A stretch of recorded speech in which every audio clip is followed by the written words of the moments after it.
Professor Arthur Damasceno na área, voltamos para continuar essa nossa primeira parte, né? Ainda tratando do judiciário. Bom, a gente já falou bastante coisa, já falamos sobre todo o artigo 93, os princípios acerca da magistratura, falamos sobre garantias, vedações, os órgãos, e agora a gente precisa tratar dessa autonomia administrativa que o nosso, e orçamentária, que o nosso poder judiciário apresenta, né? Então a gente vai partir direto para o artigo de número 96, está na tela, e a gente faz o exame dos dispositivos daqui para frente. Olha aqui, compete privativamente aos tribunais, é o inciso primeiro, eleger seus órgãos diretivos e elaborar seus regimentos internos com observância das normas de processo e das garantias processuais das partes, dispondo sobre a competência e o funcionamento dos órgãos respectivos, dos respectivos órgãos jurisdicionais e administrativos. A letra A é muito simples, né? Porque a gente examina a capacidade que cada tribunal tem de elaborar seu próprio regimento interno, com suas regras internas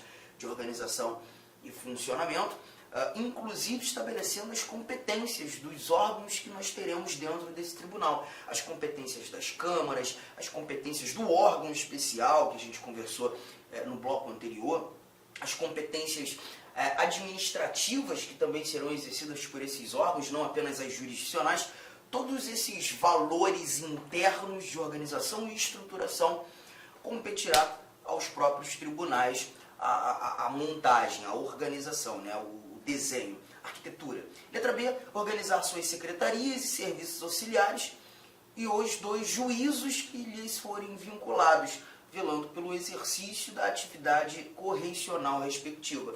Então, além de tratar das questões atinentes ao próprio tribunal, a gente também leva em consideração juízos de primeiro grau, juízos de primeira instância, que são vinculados a esses mesmos tribunais. Letra B também bem tranquila. A letra C é prover na forma prevista nesta Constituição os cargos de juiz de carreira da respectiva jurisdição, os concursos públicos de provas e títulos para o ingresso na carreira da magistratura, conversamos como funciona esse ingresso na carreira, propor a criação de novas varas judiciárias, essa proposição se dá por meio de projeto de lei, né? Então ali a apresentação ao Poder Legislativo respectivo para a criação de novas varas, prover por concurso público de provas ou de provas e títulos, obedecido o disposto no artigo 169, questões orçamentárias, parágrafo único, os cargos necessários à administração da justiça, exceto os de confiança, assim definidos em lei. Então a gente verifica aqui os concursos públicos para serventia em geral, os técnicos judiciários, analistas, oficiais de justiça, enfim, todos aqueles cargos atinentes à administração da justiça, exceto os de confiança, porque esses serão preenchidos, em regra geral, de forma ad nutum, né? Demissíveis ad nutum, aquele cargo de livre nomeação, livre exoneração. Então, estes nós não teremos ali a necessidade de concurso. Letra F, conceder licença, férias e outros afastamentos a seus membros e aos juízes e servidores que lhes forem imediatamente vinculados. Tranquilaço. Agora a gente já parte para o inciso segundo, né? O inciso primeiro, aos tribunais em geral. O inciso segundo, ao Supremo Tribunal Federal, aos tribunais superiores, aos tribunais de justiça, propor ao Poder Legislativo respectivo, mais uma vez observado, disposto no artigo 69, né? A letra A, alteração do mínimo de membros dos tribunais inferiores. Então aqui, por exemplo, no meu estado, lá no Rio de Janeiro, até pouco tempo nós tínhamos 180 desembargadores. E nós tivemos uma alteração na Lei de Organização e Divisão Judiciárias do meu estado, a LODGE, assim a gente chama lá, elevando, majorando o número de 180 para 190 desembargadores. Obviamente, quem fez isso? O próprio Tribunal de Justiça do Estado do Rio de Janeiro, propondo ao Poder Legislativo, à Assembleia Legislativa do Estado, essa pretensão de se aumentar. Se estamos tratando de projeto de lei, propor ao Poder Legislativo, temos todo aquele processo legislativo necessário. O projeto de lei tem que ser aprovado pelos deputados, se porventura Supremo ou Tribunais Superiores, aí já seria o Congresso Nacional, deputados federais, senadores federais, com a sanção do chefe do Executivo respectivo, para que tenhamos efetivamente aquela alteração. Letra B, a criação e a extinção de cargos e a remuneração dos seus serviços auxiliares e dos juízos que lhes forem vinculados, bem como a fixação do subsídio de seus membros e dos juízes, inclusive dos tribunais inferiores onde houver. Aqui a gente está falando tanto da criação da extinção de cargos, as remunerações respectivas, questão administrativa, e também tratando do subsídio dos membros. Quando lendo membros, nós estamos falando dos magistrados, né? Dos desembargadores, dos ministros. Lembramos bem, inclusive, que no último ano do mandato do Temer, logo após as eleições em 2018, o Poder Judiciário, Supremo Tribunal Federal, quando apresentando a proposta orçamentária, e nós conversaremos sobre essa questão orçamentária no artigo 99, ali naquela proposta apresentou a majoração do subsídio dos ministros do Supremo Tribunal Federal. Salvo engano, era de 33 mil e alguma coisa para 39 mil e alguma coisa. Ali fora apresentado ao Poder Legislativo, né? Justamente para que tivéssemos, na realidade, nesse caso nem ao Legislativo, né? Enviado ao Executivo a proposta orçamentária, o Executivo reúne tudo para justamente apresentar essa proposta ao Legislativo, a proposta, né, a lei orçamentária anual, nesse caso seria até a lei de diretrizes orçamentárias, né, apresentando ali para que no primeiro semestre tenhamos todas aquelas regrinhas estabelecidas e garantidas e aprovadas pelo nosso Congresso, pelo Poder Legislativo. Letra C, a criação ou extinção dos tribunais inferiores. Bom, um belo exemplo é falar de TRF, Tribunais Regionais Federais. Tribunais regionais federais, eles não existiam antes de 1988. Os tribunais regionais federais, ou tão somente TRFs, são os tribunais de segunda instância da Justiça Federal. Eles não existiam. Na realidade, eles foram criados pelo Constituinte em 1988 para ocupar o lugar do extinto Tribunal Federal de Recursos. E de 88 para cá, nós vimos apenas a criação de 5 TRFs. Mas se é tribunal regional, não deveríamos ter um para cada estado? Bom, primeiro ponto, a demanda de processos na Justiça Federal ela é menor. Ela é menor frente àquilo que temos nas justiças estaduais. E todos os TRFs, atualmente, eles cuidam de mais de um estado, né? Por exemplo, o TRF do Distrito Federal, tem sede no Distrito Federal, ele cuida, obviamente, do Distrito Federal, ele cuida dos estados do Norte, ele cuida do Mato Grosso, Goiás, Tocantins, ele cuida dos estados do Nordeste, ele cuida da Bahia e de Minas Gerais, né? O restante do Nordeste acaba sendo tutelado pelo TRF que tem sede em Pernambuco. Assim como no Rio de Janeiro, nós temos o TRF2 que cuida do Rio de Janeiro e Espírito Santo. Assim como em São Paulo, nós temos o TRF que cuida de São Paulo e Mato Grosso do Sul. E em Porto Alegre, Rio Grande do Sul, nós temos um outro TRF que vai cuidar dos 3 estados da região sul. Mas é possível a criação de novos TRFs? Sim, claro. Já se pretendeu, né, pelo menos é uma pretensão, criar um Tribunal Regional Federal com sede em Minas Gerais. E aí a gente verifica, né, que competirá ao STJ ou ao STF a proposição de projeto de lei no intuito de se criar tribunais inferiores, porque o Tribunal Regional Federal é um tribunal inferior da Justiça comum. A alteração da organização e da divisão judiciárias, a gente também já trouxe aqui alguns exemplos, e o nosso terceiro inciso, a gente também vai falar muito sobre isso aqui quando tratando de foro por prerrogativa de função. Voltaremos a esse dispositivo, aos tribunais de justiça julgar os juízes estaduais e do Distrito Federal e territórios, que são os juízes de direito, bem como os membros do Ministério Público, nos crimes comuns e de responsabilidade, ressalvando aqui a competência da Justiça Eleitoral. O Código Eleitoral ele também traz a capacidade aos seus órgãos de julgamento de crimes, mas crimes eleitorais. E quando o Constituinte, em 1988, na Constituição, ressalvou a competência da Justiça Eleitoral, é porque buscou recepcionar aqueles valores que estão lá no Código Eleitoral. Arthur, não entendi essa parte. O Código Eleitoral, gente, ele é mais antigo que a Constituição. O Código Eleitoral, ele nasceu em 1965, é a Lei 4.737 de 1965.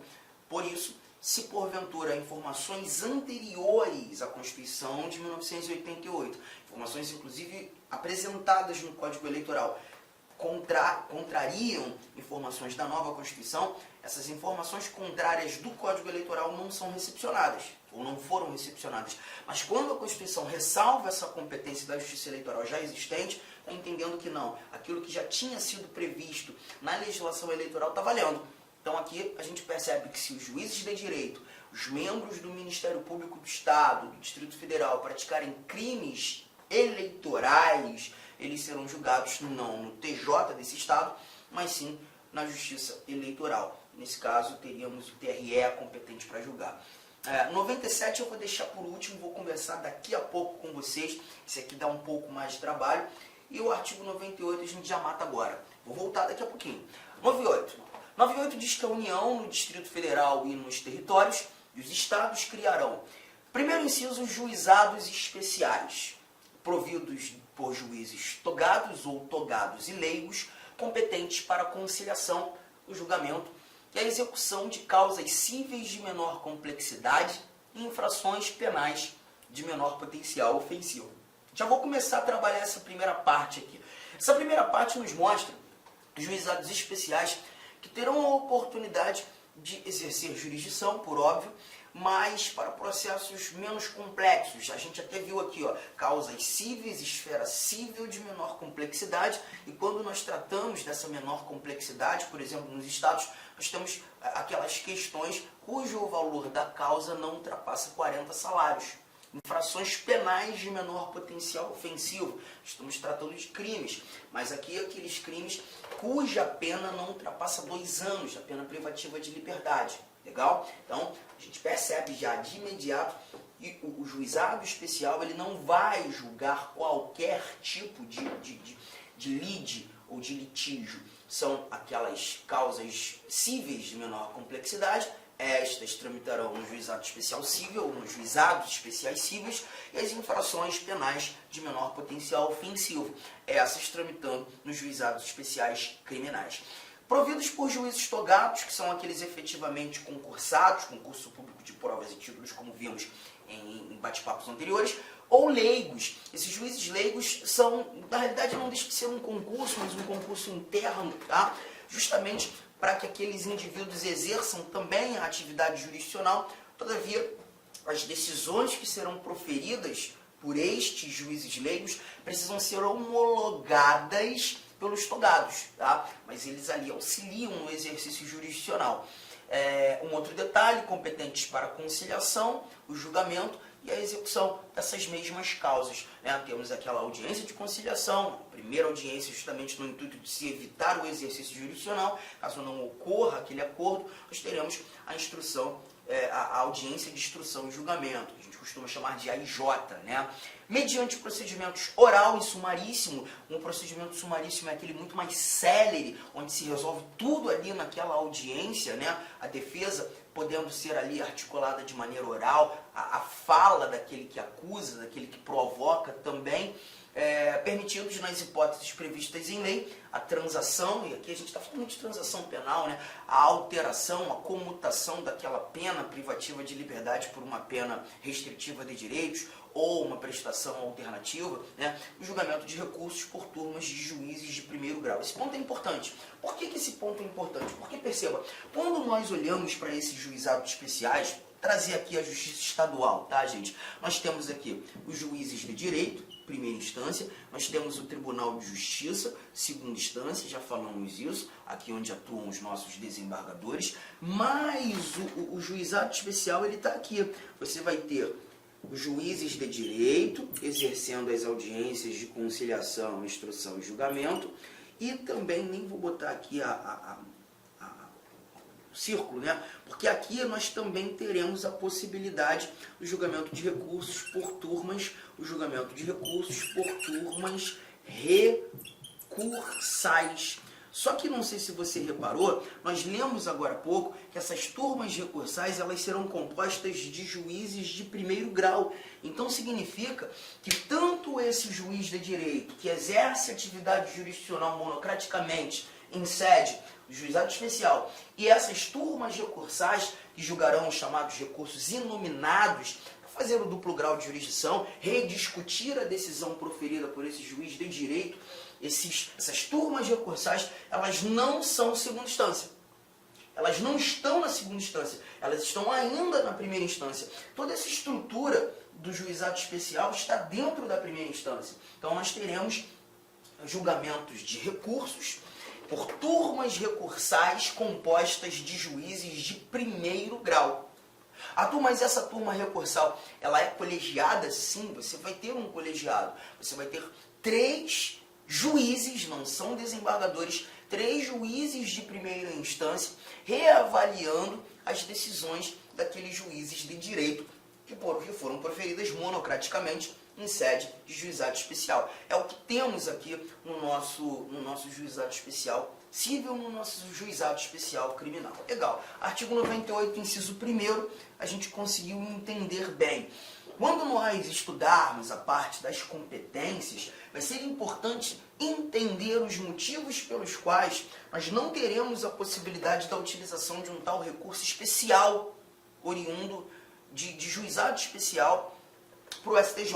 Vou te contar, calma, isso aqui eu só quis te mostrar e efetivamente te fazer entender que toda essa estrutura do juizado especial está na primeira instância. Legal? Bom, o inciso 2º traz pra gente justiça de paz remunerada, composta de cidadãos eleitos pelo voto direto, universal e secreto, com mandato de 4 anos. Aqui eu já paro e já converso contigo sobre um detalhe. Esse nosso inciso 2º, ele está falando dos juízes de paz. Juízes de paz. E o detalhe é perceber que se essa justiça de paz, esses tais juízes de paz, essa justiça é composta por cidadãos eleitos pelo voto direto, universal e secreto, nós estamos tratando de cargos eletivos, cargos que serão preenchidos por processo eleitoral. E você consegue ver também essa informação quando analisando o artigo 14, parágrafo 3º, inciso 6º da nossa Constituição, que trata dos cargos eletivos e as suas idades respectivas. A idade de 35 anos para presidente, vice-presidente e senador, a idade de 30 anos para governador de estado e do Distrito Federal, assim como seus vices, a idade de 21 anos para prefeito, vice-prefeito municipal, deputado federal, deputado estadual, deputado distrital e juízes de paz, 21 anos, de acordo com a própria Constituição, no artigo 14, parágrafo 3º, inciso 6º, e os 18 anos para vereador, né? Mas a gente já verifica claramente, estamos tratando de cargo eletivo. E aí rola aquela confusão a título de prova, porque muito candidato, muitas vezes, quando se depara com uma questão afirmando que o cargo de juiz de paz é um cargo eletivo, o cara pensa assim, olha para o teto daquela sala e pensa, ué, mas eu nunca votei para escolher juiz de paz. Como é que eu posso entender o cargo de juiz de paz como um cargo eletivo? Se eu não vejo eleições, pois é, aí você tem que tomar um certo cuidado. As eleições para a escolha dos juízes de paz ainda não foi regulamentada, ainda não foram, né, as eleições, ainda não foram regulamentadas pelo Congresso Nacional. Não se esqueça que compete privativamente à União legislar sobre direito eleitoral. Está lá no artigo 22, competência privativa da União, inciso 1º. E justamente por ser uma competência privativa da União, o Congresso Nacional ainda não regulamentou, por isso disse Congresso Nacional. E pela falta de regulamentação, os estados, muitas vezes, em seus ambientes, eles costumam, inclusive, estabelecer regras por conta dessa omissão legislativa. Bom, em muitas das leis de organização e divisão judiciária, você encontra a seguinte recomendação. Você encontra que esses juízes de paz serão designados pelo presidente, desembargador daquele Tribunal de Justiça, enquanto da falta de regulamentação para as eleições. Você percebe que o legislador estadual, muitas vezes, ele aponta no dispositivo daquela lei de organização e divisão judiciária a falta da regulamentação. porque é necessário existir juiz de paz. Arthur, mas fazem o quê? Lê comigo. Tá aqui, ó. Além de eleitos pelo voto direto, universal e secreto, com mandato de 4 anos, estamos vendo aqui, e competência para, na forma da lei, celebrar casamentos. Ah, aquele camarada, é ele mesmo. Verificar de ofício ou em face de impugnação apresentada o processo de habilitação. Analisar se aqueles que estão na iminência de contrair matrimônio, os nubentes, estão aptos para esse instrumento, para esse instituto, e exercer atribuições conciliatórias, sem caráter jurisdicional, além de outras previstas na legislação. Esses são os juízes de paz. Tá? Deixa eu só chegar a cadeira um pouquinho para cá, para que você consiga estar aqui comigo lendo sem nenhum tipo de problema. Tudo bem? Tranquilão? E aí, chegamos ao nosso artigo de número... antes do 99, né? Temos dois parágrafos aqui. Parágrafo 1º. A lei federal disporá sobre a criação de juizados especiais no âmbito da Justiça Federal, né? Então, nós também temos esses juizados especiais federais. As custas e emolumentos serão destinadas exclusivamente ao custeio dos serviços afetos às atividades específicas da Justiça, né? Lembrar que as ações judiciais elas não são gratuitas, gente. Existe onerosidade nessas ações, né? E quando muitas vezes dessa atividade a gente vai verificar nesse momento e essas custas, as taxas judiciárias, elas serão destinadas à Justiça, às atividades específicas da Justiça, os serviços afetos às atividades específicas da Justiça, nós teremos essas custas e esses emolumentos sendo destinados efetivamente, exclusivamente para isso. Cuidado com essa palavra, tá, galera? Muitas vezes esse exclusivamente é trocado por um preferencialmente e muda completamente a semântica da brincadeira.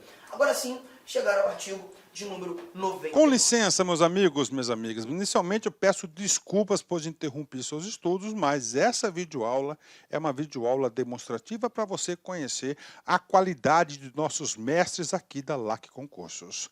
Eu sou o professor LAC, especialista em concursos públicos, que somente em 2022 eu já fui aprovado em 7 concursos públicos. É isso mesmo, em 2022 sou especialista em concurso público e eu estou aqui para te ajudar nessa caminhada do concurso da Polícia Militar do Estado da Bahia e também do Corpo de Bombeiros Militar.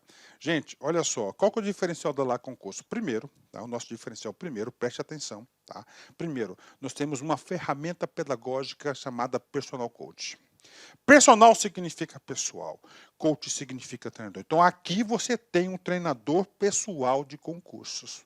Essa metodologia ela é baseada em técnicas de administração e ferramentas de administração, mais precisamente administração por resultados. Ou seja, todo dia você tem uma meta de estudos, é isso mesmo. Todo dia você tem uma meta de estudos.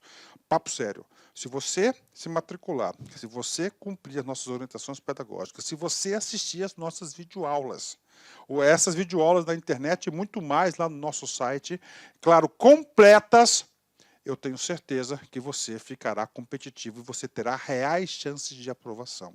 Em 2019, nós tivemos também um concurso aí da PM da Bahia, na qual a gente teve aí dezenas de alunos aprovados. Inclusive, nós fizemos aí uma playlist no YouTube super vencedora, né? Super vencedora para a galera, né? Professor, quanto custa? Olha só, preço promocional. Apenas 10 parcelas de R$ 25,00. Curso completaço, super atualizado, item a item do digital, acesso imediato com foco na banca da FCC. Então venha estudar conosco aqui na LAC Concurso.